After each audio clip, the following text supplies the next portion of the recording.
Audio 2 book का नाम अज्ञान ही धर्म क्षेत्र की विकृतियों का कारण। धर्म के संबंध में भी यही हुआ। व्यक्तित्व चरित्र चिंतन को प्रभावित करने वाली नीति मर्यादाएं एवं व्यवहार परंपराएं यूं होनी तो मनुष्य मात्र की एक ही चाहिए, पर क्षेत्रीय परिस्थितियों के अनुसार मनीषियों ने अपनी सूझबूझ से अंतर किए और कितने ही प्रकार के धर्म चल पड़े। वस्तुतः इन पृथक निर्धारणों को संप्रदाय कहा जाना चाहिए, क्योंकि धर्म शब्द के अंतर्गत तो औचित्य एवं अनुशासन का परिपालन ही आता है और वह सार्वभौम सार्वजनीन ही हो सकता है। स्थानीय परिस्थितियों एवं क्षेत्रीय परंपराओं के आधार पर धर्म अनुशासन को कहाँ, किस प्रकार, किस सीमा तक प्रयुक्त किया जाए, ऐसी व्यवस्थाएं संप्रदाय के अंतर्गत आती हैं। संप्रदायों की मान्यताओं और परंपराओं में अंतर है, जबकि धर्म को नीति मर्यादा का संस्थापक संरक्षक होने का सार्वभौम श्रेय मिला हुआ है।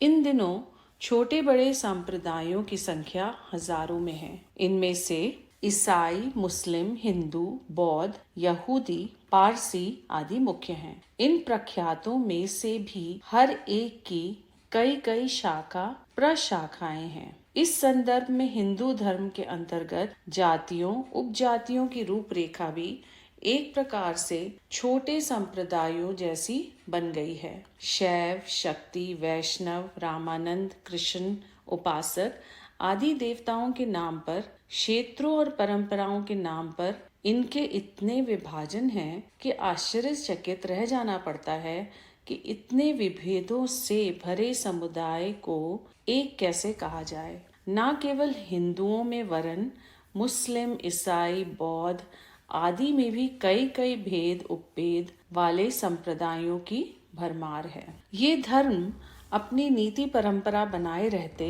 और दूसरों को अपने रास्ते चलने देते तो ठीक रहता।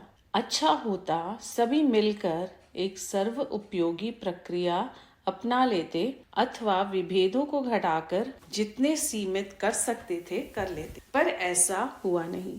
धर्म धारण से अपने अनुयायियों का अंतःकरण अनुप्राणित करने के लक्ष्य से भटककर वे उस उग्रवादी हठवादिता को अपनाने लगे जिसमें मात्र अपने को ही सही तथा अन्य सबों को गलत माना जाने लगा।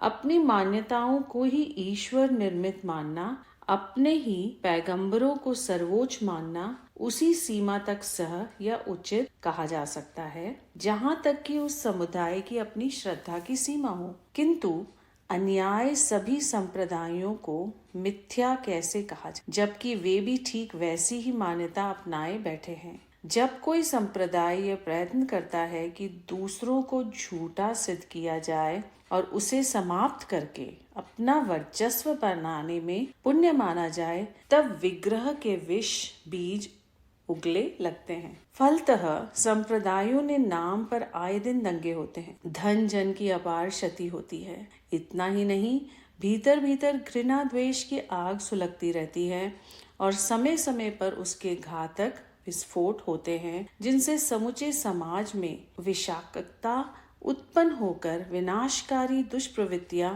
भड़कती चली जाती हैं। यह धर्म तत्व की प्रत्यक्ष अवमानना है, जिस स्थापना को स्नेह सद्भाव बढ़ाने, सहयोग एवं संयम पनपाने के लिए विनिर्मित किया गया था, वही यदि फूट के बीज बोए, घृणा फैलाए, कुरीतियों को जन्म दे, विघटन की दीवारें खड़ी करे और अहमन्यता हठवादिता को उभारे, तो समझना चाहिए चंदन को ईंधन बनाकर जलाया जा रहा है। क्षेत्रों, देशों, भाषाओं के आधार पर मनुष्य समाज का बटा होना एक दुर्भाग्य है, जिससे एकता, शिक्षा, सहकारिता के हर क्षेत्र में भारी अड़चन हो रही है। इससे भी अधिक दुर्विपाक यह है कि सद्भावना और शालीनता के आरोपण अभिवर्धन के लिए बना धर्म अवांछनीय रंगों में रंगकर अपनी गरिमा को गिराए और उससे ठीक विपरीत दिशा अपनाए, जिसके लिए उसका निर्माण, निर्धारण, महामनीषियों ने किया था। विघटन नहीं, एकता धर्म का लक्ष्य है। उसकी जिम्मेदारी है कि अपने प्रभाव क्षेत्र को सज्जनता, सहकारिता, विवेकशीलता, पुरुषार्थ परायणता, उदारता जैसी सृजनात्मक सत्प्रवृत्तियों से अनुप्राणित करे। इतना ही उसके लिए पर्याप्त है। अपने क्षेत्र में परंपरागत श्रद्धा बनाए रहने का औचित्य उसी सीमा तक है जहां वो न्याय और औचित्य से टकराती नहीं। आज संप्रदायों को ही धर्म कहा जाने लगा है, जबकि धर्म तना है और संप्रदाय उसके शाखा पल्लव।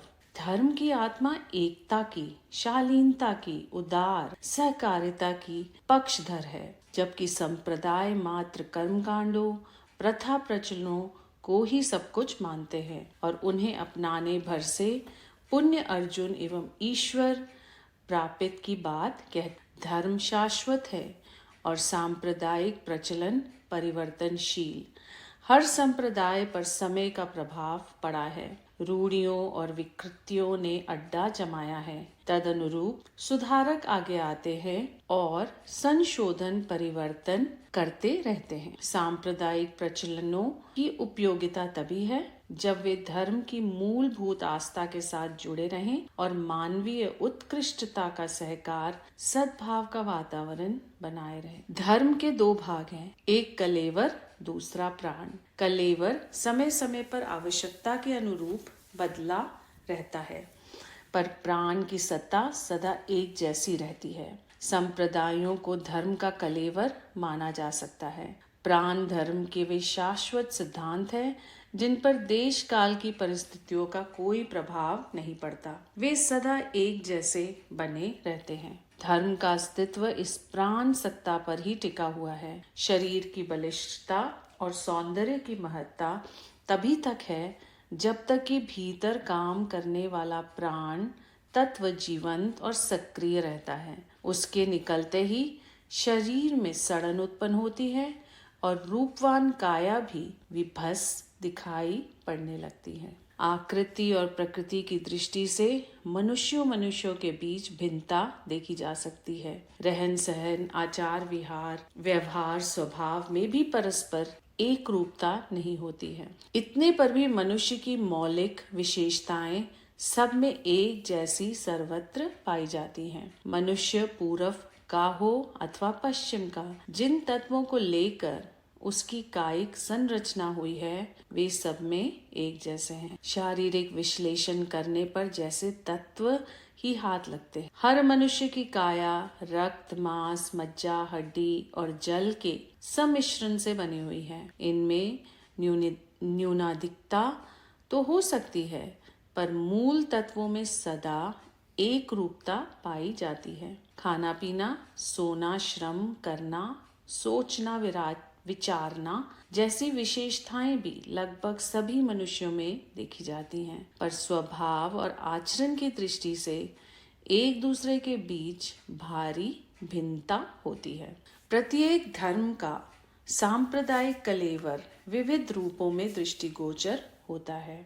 हिंदू, मुस्लिम, ईसाई, पारसी, बौद्ध, सिख, शिंतो, ताओ आदि विभिन्न परिस्थितियों में जन्मे और विकसित हुए हैं। प्रत्येक की अपनी महत्ता और उपयोगिता है, पर कब? जबकि वे धर्म के शाश्वत सिद्धांतों का प्रतिपादन करें तथा मनुष्य जीवन के प्रमुख लक्ष्य की ओर उन्मुख रहें। लक्ष्य और सिद्धांतों को भुला देने से तो वे परस्पर मतभेदों को ही जन्म देते हैं। अस्तु किसी भी धर्म की महत्ता एवं सार्थकता इसी बात से सन्निहित है कि वह मानवीय मूल्यों की प्रतिष्ठापना में कितना अधिक सहयोग देता है। वह मनुष्य जाति को कितना अधिक एक दूसरे के नजदीक लाता तथा आपसी स्नेह विकसित करता है। विविध धर्म संप्रदाय यदि इस महान लक्ष्य की ओर बढ़े रहें तो निश्चित ही मनुष्य जाति का भविष्य उज्जवल है। यदि वे सांप्रदायिक मतभेदों में उलझे हुए हैं तथा आपसी मनोमालिन्य को जन्म दे रहे हैं तो निश्चित ही अपने धार्मिक लक्ष्य से भटक गए हैं। कहना न होगा कि जहाँ धर्म के शाश्वत लक्ष्य का ध्यान रखा जाएगा वहाँ मतभेद की गुंजाइश ना होगी। इस दिशा में यदि सांप्रदाय रूपी कलेवर बाधक बनता है तो निश्चित ही उसमें परिवर्तन एवं सुधार किया जाना चाहिए। धार्मिक रीति रिवाजों परंपराओं को विवेक की कसौटी पर कसना चाहिए कि वे वर्तमान परिस्थितियों में धर्म के महान लक्ष्य की आपूर्ति में कहाँ तक सहायक सिद्ध हो रहे हैं। महाभारत में धर्म शब्द की उत्पत्ति संस्कृति की धृ धातु से बताई गई है। धृ का अर्थ है धारण करना। धर्म शब्द अपने स्वरूप और लक्ष्य को स्वयं स्पष्ट करता है। धर्म से तात्पर्य है वह वस्तु जो समस्त विश्व को धारण कर रही है, अर्थात धर्म समस्त संसार का मूल आधार है और समाज को एकता को मूर्तिमान करने वाला एक सशक्त माध्यम है। धर्म के स्वरूप को जन सामान्य की दृष्टि में और भी बोधगम्य बनाने के लिए महाभारत तथा श्रीमद् भागवत पुराण में धर्म की पत्नियों की संख्या बताई गई है। यह आलंकारिक वर्णन है जो धर्म के स्वरूप को स्पष्ट करता है। महाभारत के अनुसार कीर्ति, लक्ष्मी, धृति, मेघा, पुष्टि, श्रद्धा, क्रिया, बुद्धि, लज्जा तथा मति धर्म की पत्नियों के नाम हैं। पत्नियों का नाम गिनाने के पीछे शास्त्रकार का भाव यह है कि इनके बिना धर्म अपूर्ण है। इन्हें धर्म की वे शाश्वत विशेषताएं कहा जा सकती हैं जो प्राण के रूप में सभी धर्मों में शब्दांतर से किसी न किसी रूप में विद्यमान है। यह धर्म की अपरिवर्तनीय विशेषताएं हैं। स्पष्ट है कि जब तक आंतरिक श्रद्धा ना हो, हृदय में समस्त विश्व के प्रति मैत्री भाव ना हो, समस्त जीवों के लिए दया ना हो, मन में अविचल शांति ना हो, अपने पास विद्यमान साधनों में संतुष्ट रहने की प्रवृत्ति ना हो, ईश्वर के अनेक अनुग्रहों की अनुभूति ना हो, कर्मशीलता ना हो, प्रगतिशीलता के चिन्ह ना हो, अपने आप की प्रशंसा करने की प्रवृत्ति का अभाव ना हो, सहनशीलता सहिष्णुता ना हो, सद्गुणों का मूर्तिमान स्वरूप ना हो, तब तक धर्म का पूर्णतया मनुष्य के जीवन में आगमन कैसे हो सकता है।